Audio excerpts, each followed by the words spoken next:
मलकुल मौत ने रूह को निकाल दिया, घर वालों ने कफन में लपेट के नमाज जनाजा पढ़ के कब्र में उतार दिया, कब्र को बंद करके चले गए। अब अकेला मोमिन है और वो रात आ रही है जब उसे फिशार का अजाब होगा। मगर ये अजाब क्यों आता है? बाद रिवायतों में है कि पहले सवाल और जवाब होते हैं फिर ये अजाब आता है, बाद में है कि पहले अजाब आता है फिर सवाल और जवाब होते हैं। तो मैं पहले इसी को जहन में रखते हुए कि फिशार पहले होता है, सवाल जवाब बाद में, इस एतबार से गुफ्तगू कर रहा हूं। और ये भी हो सकता है कि मोमिन का मामला अलग हो, किसी मोमिन से पहले सवाल हो जाए बाद में अजाब आए, किसी को पहले अजाब मिल जाए सवाल बाद में हो। तो बहरहाल मुनकिर और नकीर के सवाल की तफसील वो बाद में, पहले फिशार कब्र। अल्लाह के रसूल के एक सहाबी और बड़े अजीम सहाबी सअद इब्ने मुआज़, बड़े अजीम सहाबी, इनकी अजमत का अंदाजा इससे करें कि ये वाहिद सहाबी, आले मोहम्मद के मसले को तो अलहदा ही समझा जाए, असहाब में से वाहिद सहाबी कि जब ये पैगंबर के पास मस्जिद में आते हैं तो पैगंबर सारे सहाबियों को हुक्म देते हैं कि खड़े होकर इनका इस्तकबाल करो, और खुद इनके इस्तकबाल के लिए चल के मस्जिद के दरवाजे पे जाते हैं। बाकी और आने वाले कभी पैगंबर ने उनका दरवाजे पे इस्तकबाल किया, मगर हमेशा ये सिर्फ साद इब्ने मुआज़ जिनको ये सादत मिली कि हमेशा रसूल इनके इस्तकबाल के लिए दर मस्जिद पे जाएंगे।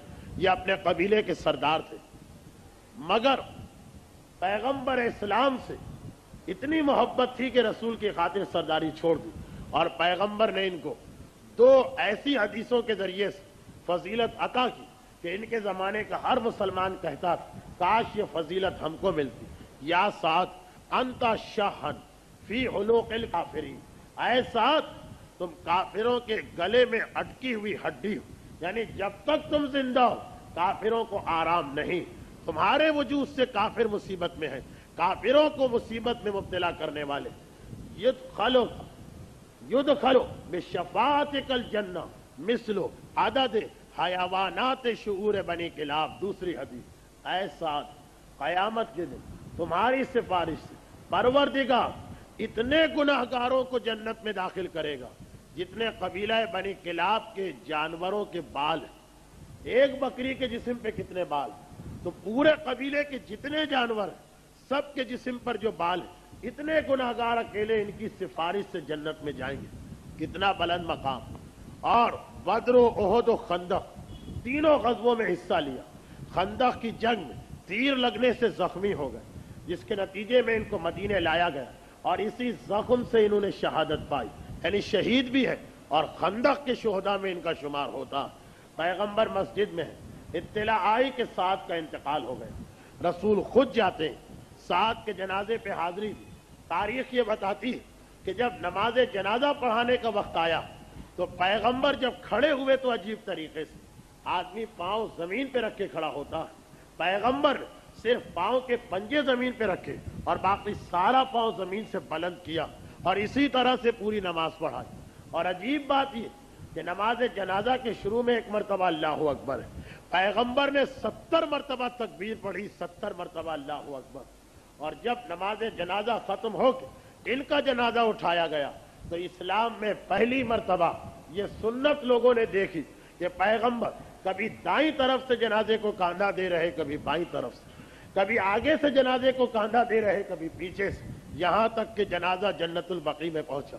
अपने हाथ से पैगंबर ने मैयत को उतरवाया, कब्र को बंद कर अपने हाथ से मिट्टी डाली और खड़े हो गए। किसी ने सवाल किया, अल्लाह के रसूल, आज आपने नमाज जनाजा में 70 मरतबा अल्लाह अकबर क्यों कहा और इतने अजीब तरीके से क्यों खड़े हुए? कहा तुम्हें पता नहीं, साद का मकाम इतना बुलंद है कि जब नमाज जनाजा शुरू हो रही थी आसमान पर फरिश्तों को हुक्म मिला, मुसल्लों पर से खड़े हो जाओ, खुदा की इबादत छोड़ो और जमीन पे जाके मेरे इस बंदे की नमाज जनाजा में शिरकत करो। 1,000 फरिश्तों की जमात आ रही थी, 70 ऐसी जमातें आई, यानी 70,000 फरिश्ते। जब भी 1000 फरिश्ते आते मैं अल्लाह अकबर कहता, और फरिश्ते इतने ज्यादा हो गए थे कि मेरे लिए खड़े रहने का मौका न था, जगह न थी, इसीलिए पांव उठा के मैं खड़ा था। और तुम्हें क्या पता कि जब मैं नमाज जनाजा पढ़ा रहा था तो जिब्राइल का हाथ मेरे हाथ में था, जिब्राइल मेरे पहलू में खड़े। किसी ने कहा अल्लाह के रसूल, फिर आप ये जनाजे को चारों तरफ जाके कांधा क्यों दे रहे थे? कहा कि तुम्हें क्या मालूम ये मरने वाला कितना बुलंद मर्तबत है। अरे इसके जनाजे को कांधा देने के लिए जिब्राईल और मीकाईल आए थे। जब वो दोनों आगे से कांधा देते मैं पीछे आ जाता, वो दोनों पीछे आते मैं आगे चला जाता, वो दोनों दाईं तरफ आते मैं बाईं तरफ जाता, वो दोनों बाईं तरफ जाते मैं दाईं तरफ आता। फरिश्ते कांधा दे रहे हैं, इसलिए रसूल चारों तरफ से आके कांधा दे रहे हैं। लोगों ने सुना इतना अजीम साहब, इतना अजीम साहब। फरिश्ते नमाज पढ़े, जिब्राईल रसूल के हाथ में हाथ, मीकाईल और जिब्राईल कांधा, इनकी शफाअत से इतने सारे जन्नत में जाएंगे। साद की माँ भी वहां मौजूद थी, साद की माँ भी वहां मौजूद थी। अच्छा, ये रिवायत भी उन रिवायतों में से एक है जिससे उलमा ने वो मसला हल किया कि हमारी शरीयत के अंदर औरतों के कब्रिस्तान जाने में कोई हरज नहीं। बाज मुसलमान फुक़हा ये कहते हैं कि औरत का कब्रिस्तान में जाना सही नहीं, लेकिन हमारी फ़िक़्ह के अंदर औरत के कब्रिस्तान जाने में कोई हरज नहीं, कराहियत भी नहीं, मकरूह भी नहीं। उसमें से एक रिवायत ये भी कि साद की माँ भी मैयत के साथ कब्रिस्तान में थी। जब अपने बेटे के इतने फजाइल सुने, बेख्तियार कहा साद हनीयन लका जन्ना, जन्नत तुम्हें मुबारक हो, जन्नत तुम्हारे लिए खुशगवार हो, जन्नत तुम्हारे लिए हनीयन लकल जन्ना, जन्नत मुबारक।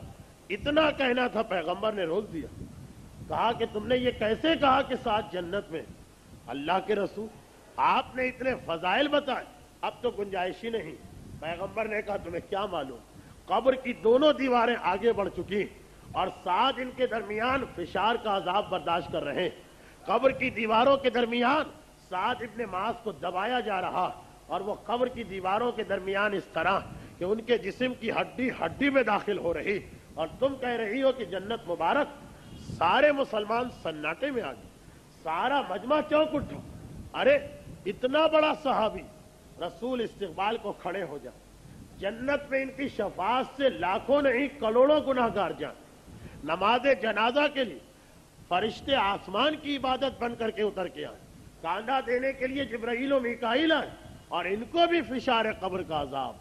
अल्लाह के रसूल ये अजाब किस लिए मिल रहा? कहा फकत एक वजह से, बीवी के साथ इंतहाई सख्ती से गुफ्तगू करते थे, अखलाक के मामले में बीवी के साथ सही न थे।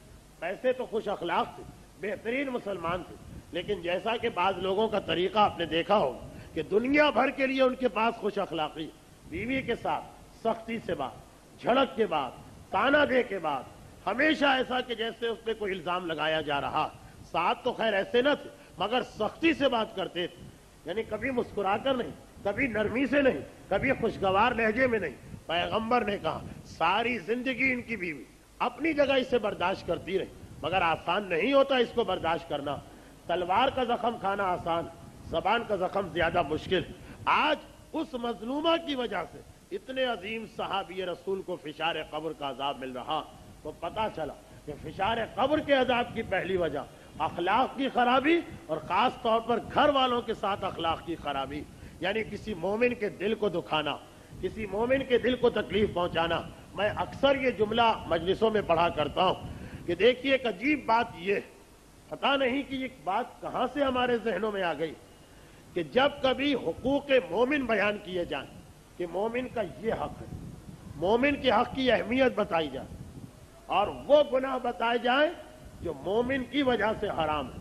हुकूक मोमिन, मदद करो, हाजत पूरी करो, उसका दिल खुश करो, उसे राजी करो, उसे हदिये दो, सलाम में पहल करो, अगर वो कोई काम कर रहा है आगे बढ़ के मदद करो, देखो उसकी गीबत ना करो, देखो उसकी तौहीन ना करो, देखो उसे गाली ना दो, देखो उसे बुरा भला ना कहो, तो हर सुनने वाला बहुत मुतासिर होता है। ये सब हमें करना चाहिए, मगर यह ख्याल दिल में नहीं आता कि ये हदीसें फकत गैरों के लिए नहीं, घर वालों के लिए भी, औलाद के लिए भी, बीवी के लिए भी, भाई बहनों के लिए भी।